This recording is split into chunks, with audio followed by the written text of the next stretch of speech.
Welcome back to Nothing to Hide, your straight talk source for everything commercial real estate.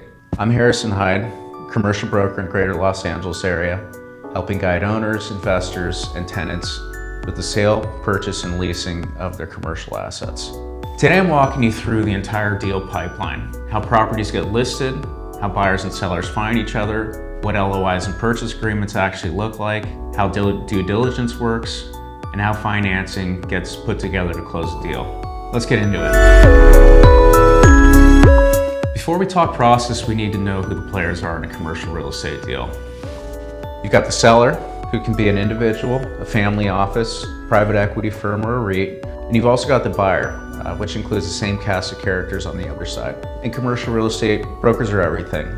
Most deals don't happen without a listing broker representing the seller and a buyer's broker representing the buyer. These aren't just agents, they're deal makers and know how markets and capital to move. Rounding out the teams with lenders, attorneys on both sides, a title company, environmental consultants, inspectors, surveyors, and an appraiser. Coordinating all these people is important for the management of the deals. Every deal starts with the seller decides it's time to exit or sell the property. Owners first engage a listing broker, who starts with a broker's opinion of value, or BOV, which is an informal estimate of what the property is worth based on comparable sales, cap rates, and the property's current income. Once the broker and seller agree on a pricing strategy, the broker builds an offering memorandum, or OM. It includes executive summary, photos, and site plans, rent roll showing every tenant and their lease terms, historical financials, which is a forward-looking pro forma, and full investment overview. Before anyone gets an OM, they typically sign an NDA, but not always.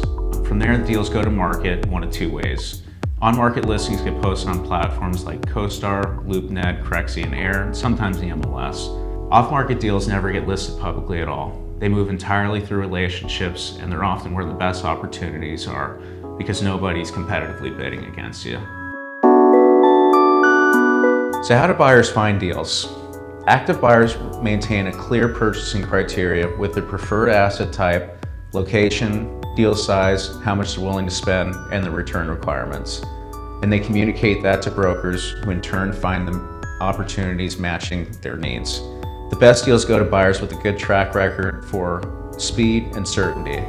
If you've closed cleanly with a broker before, you'll see deals before the broader market does.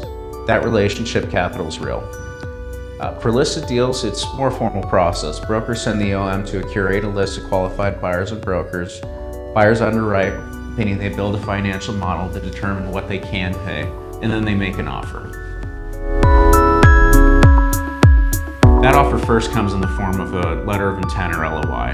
It's typically 1 to 3 pages, non-binding in most terms, and it outlines the key commercial points of a proposed deal.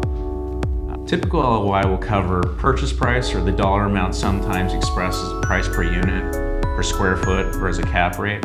They'll talk about it'll go over the earnest money deposit, which is usually 1 to 3% of the purchase price held in escrow. This shows the buyer's serious and is at risk if they back out later.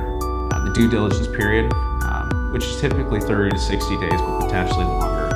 And that's the time when the buyer can inspect the property and walk away with their deposit back. Closing timeline, usually 30 to 45 days after due diligence ends. And then your financing contingency. Is the deal contingent on getting a loan? Sellers prefer clean, non-contingent offers called hard equity, but many buyers need this protection. Then there's also exclusivity. The buyer asks the seller to stop marketing the property and negotiate only with them for a set period.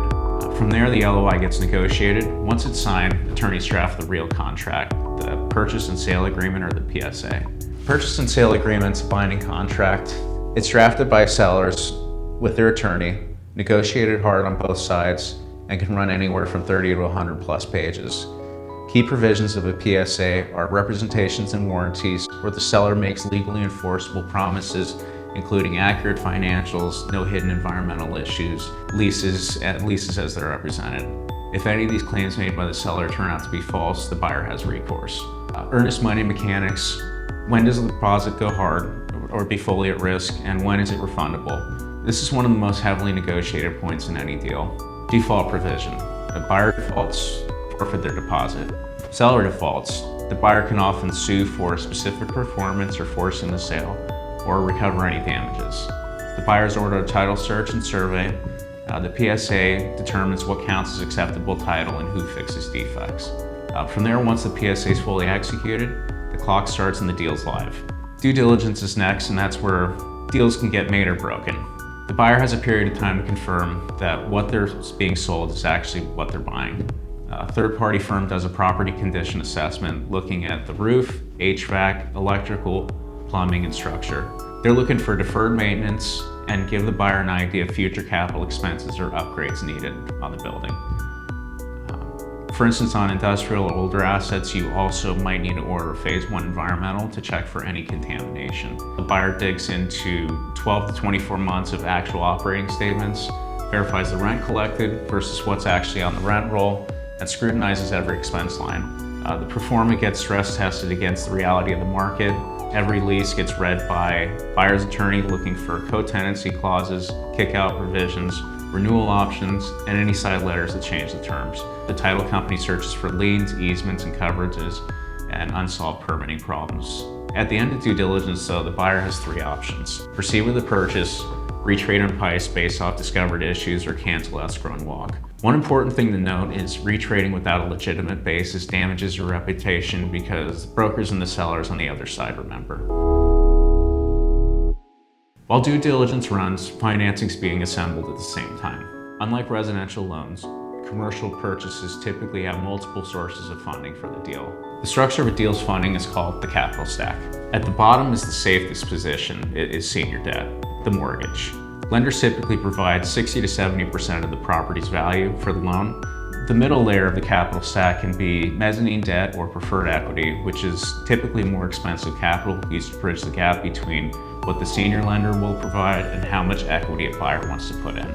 And then at the top finally is equity, which is the riskiest position, last to be repaid in a default, but the position also captures all the upside.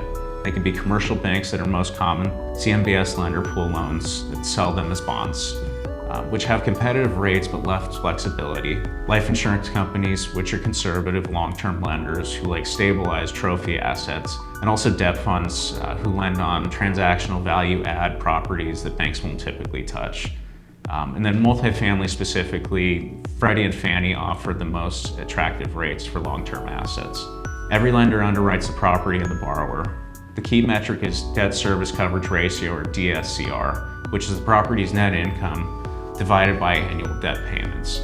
Most lenders want at least a 1.15 DSCR. That means when you purchase a property and the monthly debt service or mortgage payment is 10 grand, the bank wants to see an income at least $11,500 a month to issue the loan. If the buyer is syndicating equity from investors, that gets documented in a private placement memorandum and operating agreement, which spells out preferred returns, profit splits, and how waterfall or how money moves through the capital stack. Once due diligence clears and financing's locked, the deal moves to closing. Title company coordinates everything. Both sides execute a deed, the Alta settlement statement, loan documents, and tenant estoppels, which are letters from tenants confirming the lease terms represented are actually accurate. The buyer then wires funds, the lender wires their funds, existing liens get paid off, the seller gets the proceeds, deed gets recorded, and the property changes hands. Post-closing, security deposits and prepaid rents transfer. Property management transfers over if there's any, and any escrow holdbacks for pending work get set up. That's the full pipeline from seller's decision to list all the way to the closing table. Commercial real estate is complex, but once you see how each stage connects to the next, you can move through it with confidence and spot where deals go sideways even before they do. Make sure to subscribe if you want more of this. Drop a comment telling me which part of the deal process you want me to go deeper on. As always, if you have any commercial needs currently or in the future, shoot me an email or call me directly and I'd be happy to sit down. Thanks again for joining, and I'll see you on the next one.